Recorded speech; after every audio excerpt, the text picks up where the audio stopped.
Raison numéro 3, l'humain apprend par essai-erreur. C'est le fameux principe du try and learn. En tant qu'être humain, on teste, on observe, on ajuste. C'est la base du modèle mental du scientifique. L'article est disponible sur mon blog à nouveau. Il s'appelle le modèle mental du scientifique, tu le trouveras facilement. C'est une boucle d'apprentissage naturelle qui est hyper intéressante pour l'être humain. On fonctionne comme ça, par défaut, avec le paradigme du feedback control qui se cale complètement sur la façon dont on a d'opérer dans le monde en tant qu'être humain.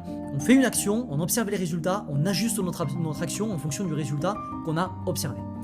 La particularité du cerveau humain, c'est qu'il est excellent pour détecter les erreurs a posteriori et il est mauvais pour les anticiper. Donc il faut contraster les actions avec les résultats pour apprendre. L'apprentissage par l'analyse, c'est ce qu'il y a de plus puissant pour un être humain. Sans analyse, l'expérience, elle ne devient pas un apprentissage, elle reste une expérience froide de laquelle on ne tire rien. Et c'est là où il ne faut pas confondre vivre 10 ans et vivre la même année 10 fois. À nouveau, c'est terrifiant.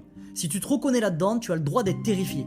Terrifié de passer ta prochaine décennie à vivre 10 fois la même année au lieu de vivre effectivement une décennie. Et c'est ce qu'on veut éviter.